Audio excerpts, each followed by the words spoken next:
Good evening friends, आप सभी लोगों का मेरे यूट्यूब चैनल पर एक बार फिर से स्वागत है।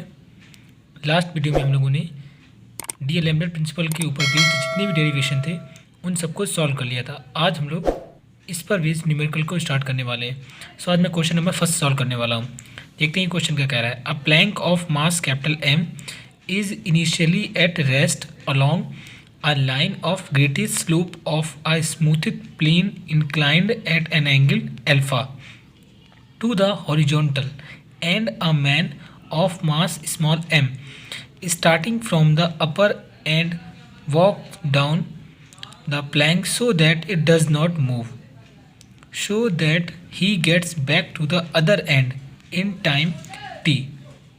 सो वही क्वेश्चन क्या कह रहा है कि एक हमारा प्लैंक है जिसका मास कितना है, कैपिटल एम। प्लैंक आप लोगों ने देखा होगा, छतों वगैरह पे लोग टीन डाल देते हैं, उसी को ही प्लैंक बोला गया है। सो इसका मास कितना होता है, कैपिटल एम। ये कहाँ पे रखा हुआ है, एक प्लेन के ऊपर रखा हुआ है जो होरिजन से अल्फा इंक्लिनेशन पर झुका हुआ है। ठीक है, अब इसी प्लैंक के ऊपर एक स्मॉल एम मास का आदमी खड़ा हुआ है और वो क्या करता है, उसके एक सिरे के ऊपर खड़ा है और ये बोल रहे हैं कि वो वहाँ से चलना स्टार्ट करता है। तो ये कह रहे हैं कि आप प्रूफ कीजिए कि उस आदमी को तख्ते के दूसरे सिरे में पहुँचने में इतना टाइम लगेगा। यहाँ पे ए क्या है, length of the plank, small M क्या है, मास ऑफ मैन, और कैपिटल एम क्या है, मास ऑफ प्लैंक। ये चीज़ें हमें गिवन है और ये हमें प्रूफ करना है। तो सबसे पहले मैंने इस गिवन डेटा के अकॉर्डिंग एक फिगर ड्रॉ किया है। तो मैं पहले आप लोगों को वो फिगर समझाता हूँ। सो मैंने मान लिया कि ये मेरा ओ एम एक प्लेन है जो होरिजन के साथ में अल्फा एंगल पर इंक्लाइंड है और इसी के ऊपर मेरा प्लैंक ए बी रखा हुआ है जिसकी लेंथ स्मॉल ए है। अब इस प्लैंक के बिल्कुल सेंटर पे मैंने इसकी सी जी को कंसीडर कर लिया है। अब आप जानते हो कि किसी भी रिजिड बॉडी का मास उसके सी जी के ऊपर कंसनट्रेटेड होता है, तो मैंने इसके पूरे के पूरे वेट को एम जी को सी जी पर कंसनट्रेट कर मानते हुए नीचे की तरफ यहाँ पे शो कर दिया है। अब चूंकि क्वेश्चन में एक मैन की बात हो रही है तो मैंने मान लिया कि भाई मैन क्या करता है, इसके एंड ए से चलना स्टार्ट करता है और टी समय के बाद उसकी पोजीशन सी हो जाती है। मतलब टी टाइम में उसने एक्स डिस्टेंस कवर करके पोजीशन सी पर आ गया, जो कि भाई मैन का मास कितना है, स्मॉल एम है। अब उस पर भी ग्रेविटी अप्लाई होगी तो उसका जो वेट होगा वो भी नीचे की तरफ लगेगा। सो ये मेरे उस मैन का वेट को डिनोट कर रहा है और ये उस प्लैंक के वेट को डिनोट कर रहा है। अब जो मैंने ये ड्रॉ किया है उसको मैं यहाँ पे लिख देता हूँ। Let A B a plank such that, मैंने एक प्लैंक मान लिया है जिसकी लेंथ स्मॉल ए है और मास कैपिटल एम है। नाउ अकॉर्डिंग टू क्वेश्चन, अब क्वेश्चन के अकॉर्डिंग क्या है, plank A V is at rest along the line O M. Line बोले या आप लोग प्लेन बोलते हैं, बात देखिए, which make an angle alpha to the horizon.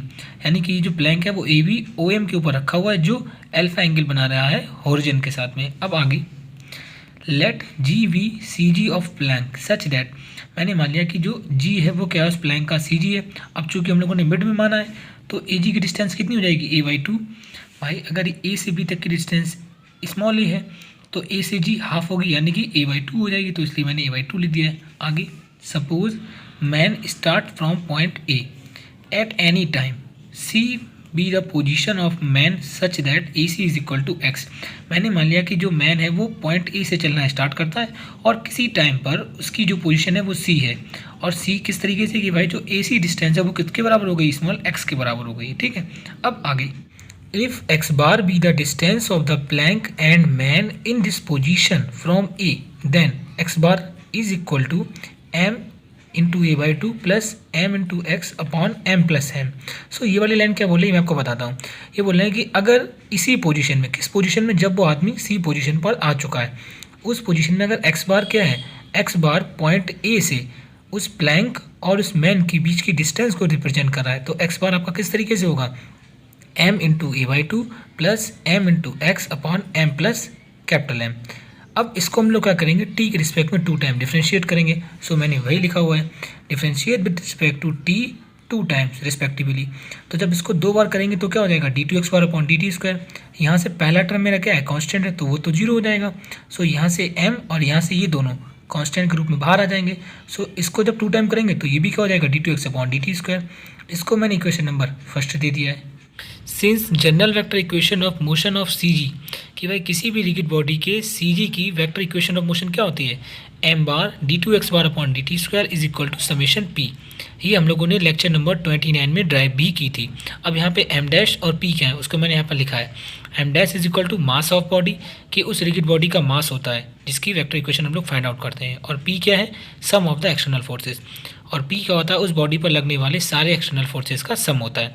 इसको मैंने इक्वेशन नंबर 2 दे दिया है। अब यहाँ पे क्या चेंज आएगा इस इक्वेशन में, बट अलोंग द लाइन या प्लेन OM, अगर हम लोग प्लेन OM के अलोंग बात करेंगे तो यहाँ पर टोटल मास कितना होगा भाई, यहाँ पर दो बॉडी है, एक तो प्लैंक है और दूसरा मैन है, तो टोटल मास कितना हो जाएगा M प्लस कैपिटल M। और यहाँ पर जो फोर्स होगा, अब फोर्स को हम लोग क्या कर देंगे, कंपोनेंट में डिवाइड कर देंगे। आप लोग ने देखा होगा कि भाई अगर हमारा कोई पार्टिकल OP लाइन के अलॉन्ग मूव करता है और उसका वेट क्या होता है, mg होता है, सो हम लोग क्या करते थे, उसके फोर्स को कंपोनेंट में डिवाइड कर लेते थे। ये हॉरिजॉन्टल कंपोनेंट होता था, ये वर्टिकल कंपोनेंट होता था। अब चूंकि हमारा प्लेन यहाँ पर कैसा है, इंक्लाइंड है, सो हम लोग क्या लेंगे, यहाँ पे वर्टिकल कंपोनेंट ले लेंगे जो उसके ऊपर फोर्स लग रहा है। सो इसलिए हमारा एक्सटर्नल फोर्स कितना हो जाएगा, mg sine alpha plus capital mg sine alpha.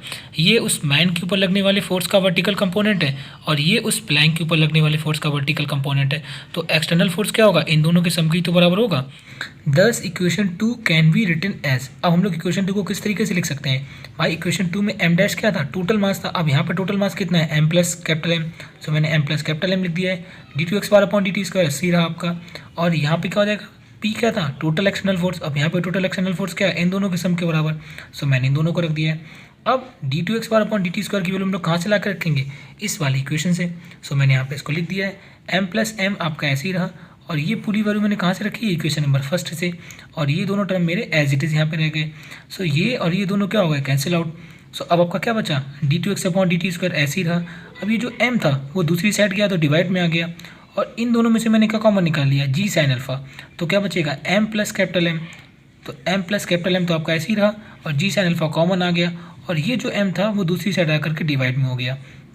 इसको मैंने इक्वेशन नंबर 3 दे दिया है। सो अब हम लोग क्या करेंगे, हमें टाइम और डिस्टेंस के बीच में एक रिलेशन चाहिए, तो इसको क्या कर देंगे, t की रिस्पेक्ट में 2 टाइम इंट्रीगेट करेंगे। सो मैंने वही लिखा हुआ है, integrating both the side with respect to t। तो जब इसको एक बार इंट्रीगेट करेंगे तो क्या हो जाएगा, dx अपॉन dt। अब यहाँ पे तो t का कोई टर्म नहीं है, तो ये तो पूरा ऐसे ही रहा, और t की रिस्पेक्ट में इंटीग्रेशन हो रहा है तो t आपका आ गया। अब चूंकि इंटीग्रेशन हो रहा है तो एक कांस्टेंट भी आएगा। अब इस कांस्टेंट की वैल्यू हम लोग कैसे निकालते हैं, आप लोगों ने ग्रेजुएशन में पढ़ा होगा, हम लोग यहाँ पे इनिशियल कंडीशन का यूज़ करेंगे। तो initially when t equal to 0, जब टाइम 0 था तो उस समय डिस्प्लेसमेंट कितना था, 0 था। तो जब डिस्प्लेसमेंट 0 था तो वेलोसिटी भी क्या होगी, 0 होगी।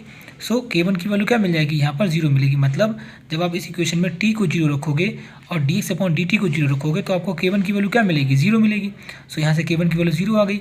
सो मुझे ये इक्वेशन क्या मिल गई, dx upon dt is equal to m plus capital M upon small m g sine alpha into t। अभी भी ये dx अपॉन dt में है, बट मुझे x और t में इक्वेशन चाहिए, तो मैं इसको एक बार और इंटीग्रेट करूँगा with respect to t। Again integrating with respect to t, तो हम लोग उसको फिर से t के रिस्पेक्ट में इंटीग्रेट करेंगे।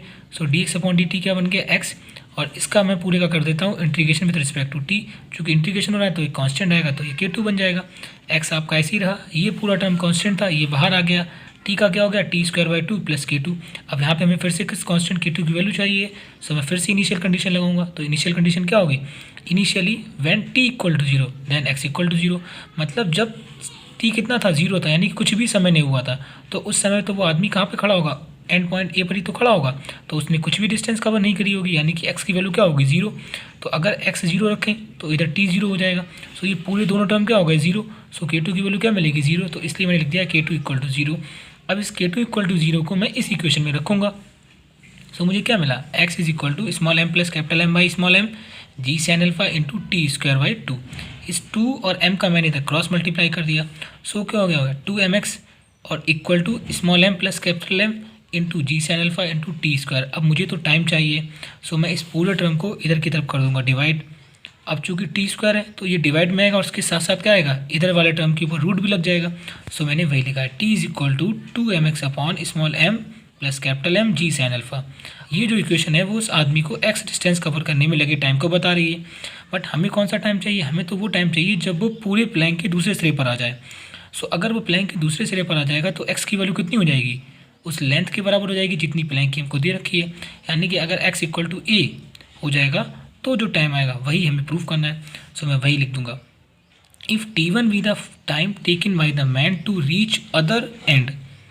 मतलब अगर t1 टाइम उस आदमी ने लिया है दूसरे सिरे पर पहुंचने के लिए प्लैंक के, तो डिस्टेंस उसने कितनी कवर कर ली होगी, x इक्वल टू a, यानी कि उसने जितनी प्लैंक की डिस्टेंस है उतनी डिस्टेंस कवर कर ली होगी। सो इस इक्वेशन में x की जगह पे a रख देता हूँ और t की जगह पर t1। सो क्या हो जाएगा, t1 is equal to 2ma upon m plus m G sine alpha, यही टाइम हमको प्रूव करना था।